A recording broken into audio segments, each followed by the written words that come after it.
आदाब, मैं हूं मुमताज आलम रिजवी और इस वक्त मैं आपकी खिदमत में लाइव हाजिर हुआ हूं। बात करूंगा इजराइल और फिलिस्तीन के मसले पर। जी हाँ, ये ऐसा मसला है जिस पर पूरी दुनिया की नजरें मरकूज हैं और जंग जो है वो बहुत अहम मोड़ पर पहुंच चुकी। जिस तरह से लोग अब तक मारे गए हैं पिछले एक साल में, वो वाकई अफसोसनाक है और तशवीशनाक है। और ये भी कि इस एक साल में इस जंग को कोई नहीं रोक सका। अब आप देखिए किस तरह से जो इजराइल के वजीर आजम नेतन्याहू हैं, वो लोगों में खौफ पैदा कर रहे हैं। उनका एक बयान जो आया है, जिसको लेकर के आज हमने थंबनेल भी बनाया है और उसकी तफसील भी मैं बयान करूंगा कि उन्होंने जो अहम मीटिंग उनके यहां मुनक्किद हुई, जो अहम मीटिंग हुई, उसमें उन्होंने क्या कहा और क्यों इतना खौफ उन्हें है, आखिर वजह क्या है।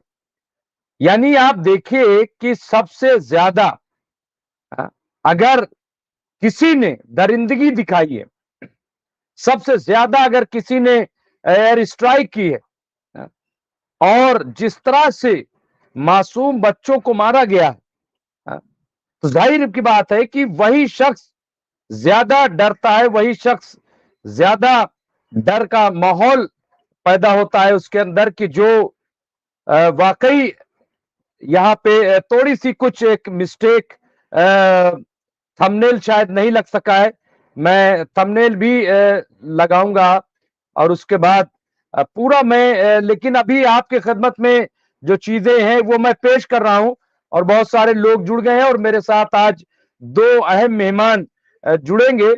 मैं उन्हें भी अभी पेश करूंगा, लेकिन जो नेतन्याहू ने मीटिंग में अपने डर का इजहार किया है वो बताना बहुत जरूरी है, वो बताना बहुत इंपॉर्टेंट है कि आखिर उन्हें इतना डर क्यों लगता है जब वो इतने ताकतवर हैं, इतने सुपरस्टार हैं और सब कुछ कर सकते हैं। तो फिर सवाल ये है कि इतना डर क्यों है, इतना डर क्यों रहे वो। और अगर डर रहे हैं तो सवाल ये है कि फिर जिस तरह से उन्होंने, क्या ये जंग पहले नहीं रुक सकती थी। मैं एक एक बात पर बात करूंगा और यह भी बताऊंगा कि काफी दिनों बाद उन्होंने तकरीबन 50 मिनट तक उन्होंने बात की है। जो प्रेसिडेंट हैं अमेरिका के और वाइस प्रेसिडेंट से भी उन्होंने बात की है। तो ये पूरा मामला देखिए, मैं उसे आपकी खिदमत में पेश करूंगा और जाहिर सी बात है कि ये वाकई बहुत ही चौंकाने वाला, बहुत ही हैरान करने वाला, जैसा कि मैंने कहा कि हमारे साथ ईरान से जुड़ेंगे कुम से रिजवान हैदर साहब और इसके साथ साथ सज्जाद सैयद जवाद वो भी हमसे जुड़ेंगे। लेकिन मैं कुछ अपडेट्स आपके खिदमत में पेश करूंगा ताकि आपको मालूम हो जाए कि आखिर पूरा मामला क्या है और आज की बड़ी खबर क्या है, बड़ा अपडेट क्या है, वो जानना मेरे ख्याल से बहुत इंपॉर्टेंट है और वो मैं आपकी खिदमत में पेश कर रहा हूं। आप देखिए कि आज जो सबसे अहम है वो ये कि नेतन्याहू ने जो बाइडेन से, जो कि अमेरिका के प्रेसिडेंट हैं, और कमला हैरिस जो कि वाइस प्रेसिडेंट है, उनसे तकरीबन 50 मिनट तक गुफ्तगू की और ये बहुत लंबी बातचीत है। आखिर क्या जरूरत पड़ गई। इससे पहले डोनाल्ड ट्रंप से भी बात की। आखिर क्यों बार बार अमेरिका को फोन कर रहे हैं। अगर आप इतने ताकतवर हैं, अगर आप इतना लड़ाई में माहिर हैं, तो डर किस बात का। डर असल में यह है कि उनका होगा क्या। क्योंकि आप देखिए 7 अक्टूबर 2023 से पहले जो बाइडेन के खिलाफ पूरे इजराइल में प्रोटेस्ट हो रहे थे, बड़े बड़े मुजाहिरे हो रहे थे और उनकी कुर्सी जाने वाली थी और उनको बहुत बड़ी सजा मिलने वाली थी, क्योंकि वो घोटालों में मुलविस थे, क्योंकि वो भ्रष्टाचार में मुलविस थे, बहुत बड़ा भ्रष्टाचार। और उनको इतनी बड़ी सजा होने वाली थी कि उन्होंने डर की वजह से अपने मुल्क का आइन बदल दिया, कॉन्स्टिट्यूशन बदल दिया और उसको लेकर के वहां पे सरकारी लोग भी उतर आए।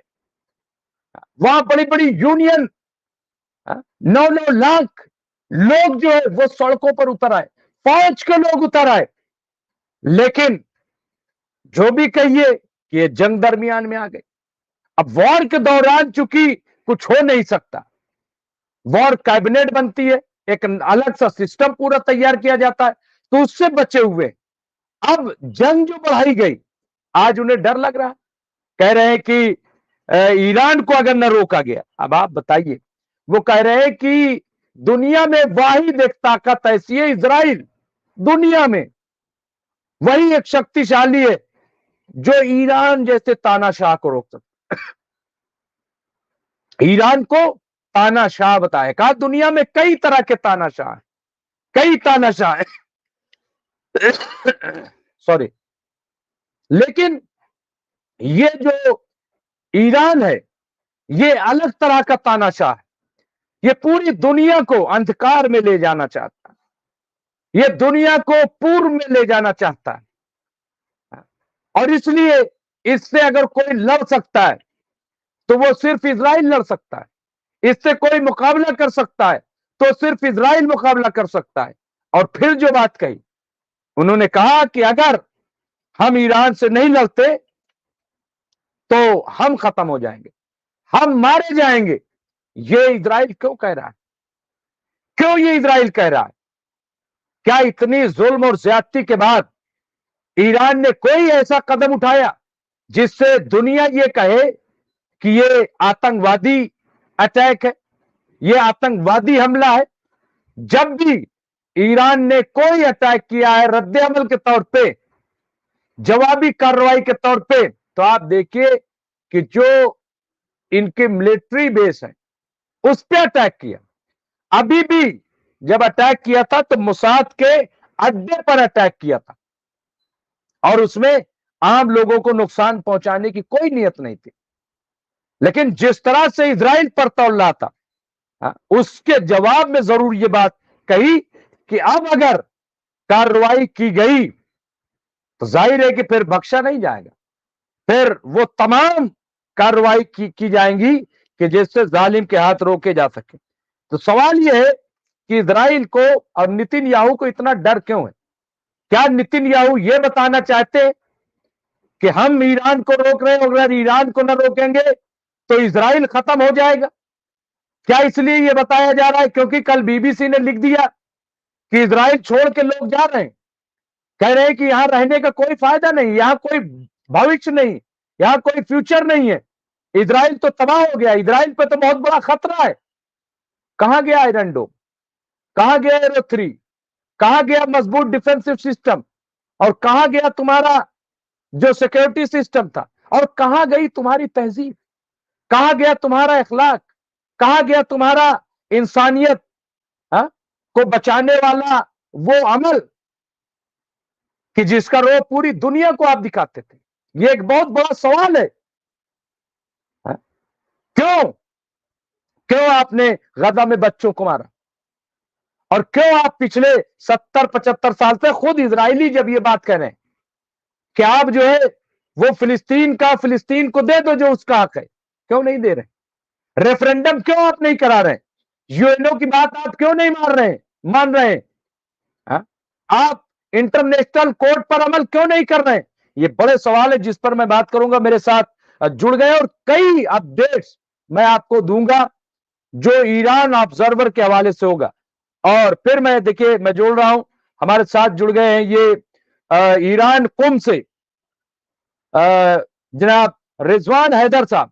मैं इनसे अपडेट लूंगा ईरान के हवाले से कि आखिर वहां की क्या अपडेट है। लेकिन मैं एक और अपडेट कि हमास जो है, आप बताइए, 1 साल से नेतन्याहू दावे पे दावा कर रहे हैं।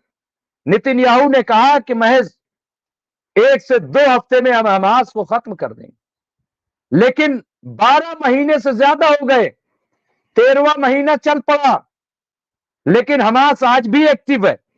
और उसने आज अल कसाम ब्रिगेड ने बहुत बड़ा हमला इजराइल पर किया। सवाल यह है कि आप में अगर ताकत थी, आप इतनी बड़ी ताकत है, तो आप हमास को खत्म करते, आप हमास को मिटा देते।